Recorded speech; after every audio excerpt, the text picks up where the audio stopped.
Hello guys, आप सभी का स्वागत है जोहार बिरसा राजस्थान ऑफिशियल चैनल पर। आज हम उस घटना के बारे में बात करेंगे जो कि भारत की ऐतिहासिक घटना है। हम उस घटना को सुनकर रोंगटे खड़े हो जाते हैं और आंखों से आंसू नहीं रुकते। तो चलो हम उस घटना के बारे में बताते हैं।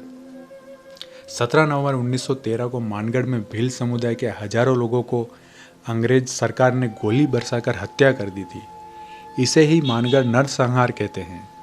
स्थानीय लोग इस घटना को जलियांवाला बाग हत्याकांड के रूप में बताते हैं।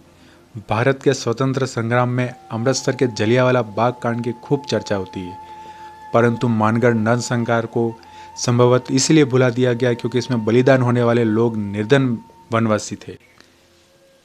मानगढ़ राजस्थान में बांसवाड़ा जिले का एक पहाड़ी क्षेत्र है। यहाँ मध्य प्रदेश और गुजरात की सीमाएं भी लगती है। यह सारा क्षेत्र आदिवासी बहुल्य है। मुख्यतः यहाँ भील आदिवासी रहते हैं। स्थानीय सामंत रजवाड़े तथा अंग्रेज जिनकी शिक्षा, अशिक्षा, सरलता तथा गरीबी का लाभ उठाकर इनका शोषण करते थे। इनमें फैली कुरीतियाँ तथा अंध परंपराओं को मिटाने के लिए गुरु गोविंद के नेतृत्व में एक बड़ा सामाजिक एवं आध्यात्मिक आंदोलन हुआ, जिसे भगत आंदोलन कहते हैं।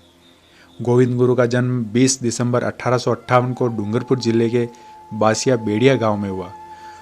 गोविंद गुरु ने भगत आंदोलन 1890 के दशक में शुरू किया था। आंदोलन में अग्नि को प्रतीक माना गया था। अग्नि को समक्ष खड़े होकर धुनी करना होता था। 1883 में उन्होंने सम सभा का स्थापना की। इसके द्वारा उन्होंने शराब, मांस, चोरी, व्यभिचार आदि से दूर रहने, परिश्रम कर सदा जीवन जीने का, प्रतिदिन स्नान, यज्ञ, कीर्तन करने, विद्यालय स्थापित कर बच्चों को पढ़ाने, अपने झगड़े पंचायत में सुलझाने, अन्याय न सहने, अंग्रेजों के पिट्ठू जागीरदारों को लगाम न देने, बेगार न करने तथा विदेशी वस्तुओं का बहिष्कार कर स्वदेशी प्रयोग करने जैसे सूत्रों का गांव-गांव में प्रचार किया। कुछ ही समय में लाखों लोग उनके भक्त बन गए। प्रतिवर्ष मार्गशीर्ष पूर्णिमा को सभा का वार्षिक मेला होता था, जिसमें लोग हवन करते हुए घी और नारियल की आहुति देते थे। लोग हाथ में घी के बर्तन तथा कंधे पर अपने परंपरागत शस्त्र लेकर आते थे। मेले में सामाजिक तथा राजनीतिक समस्याओं की चर्चा होती थी। इससे वागड़ का यह वनवासी धीरे धीरे ब्रिटिश सरकार तथा स्थानीय सामंतों के विरोध की आग में झुलसने लगा। 18 नवंबर 1913 मार्गशीर्ष पूर्णिमा को मानगढ़ की पहाड़ी पर वार्षिक मेला होने वाला था। इससे पूर्व गोविंद गुरु ने शासक को पत्र द्वारा अकाल से पीड़ित आदिवासियों की खेती पर लिया जा रहा कर घटाने, धार्मिक परंपराओं का पालन करने तथा बेगार न देने का, नाम उन्हें परेशान न करने का आग्रह किया था, परंतु प्रशासन ने पहाड़ी को घेर कर मशीन गन तथा तोहफे लगा दी। इसके बाद उन्होंने गोविंद गुरु को तुरंत मानगढ़ पहाड़ी छोड़ने का आदेश दिया। उस समय तक वहां लाखों भगत आ चुके थे। पुलिस ने कर्नल सटन के नेतृत्व में गोली वर्षा प्रारंभ कर दी, जिससे हजारों लोग मारे गए। इनकी संख्या 1500 से भी अधिक थी।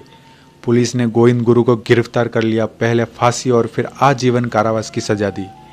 1923 में जेल से मुक्त होकर वे भील सेवा सदन झालोद के माध्यम से लोक सेवा के विभिन्न कार्य करते रहे। 30 अक्टूबर 1931 को ग्राम कंबोई, गुजरात में उनका देहांत हुआ। प्रतिवर्ष मार्गशीर्ष पूर्णिमा को वहां बनी उनकी समाधि पर आकर लाखों लोगों ने श्रद्धा सुमन अर्पित करते हैं। इस प्रकार यह मानगढ़ धाम की घटना थी। यह घटना सुन के आंखों में आंसू आ जाते हैं और बहुत ही आंखें नम हो जाती है। उन परिवार के ऊपर क्या बीती होगी जिसने यह सब घटना झेली। वहाँ का मंजर क्या होगा। चारों तरफ खून की नदियाँ बह चुकी थी। हम आदिवासी भाइयों का कितना नरसंहार किया गया है, यह सुनते ही आपको एकदम रोंगटे खड़े हो जाते हैं कि ये क्या हुआ था और कैसे हो गया। इसलिए आदिवासी भाई लोगों सब मिलके मानगढ़ धाम का सपोर्ट करें और इसको राष्ट्रीय शहीद स्मारक घोषित करने का सपोर्ट करें। इस तरह से एक यह ऐतिहासिक घटना थी। ऐसे और वीडियो आते रहेंगे। आप इस चैनल को सब्सक्राइब करिए, लाइक करिए, शेयर करिए, तभी यह बात सब लोगों तक पहुंचेगी और सबको अपना इतिहास पता पड़ेगा।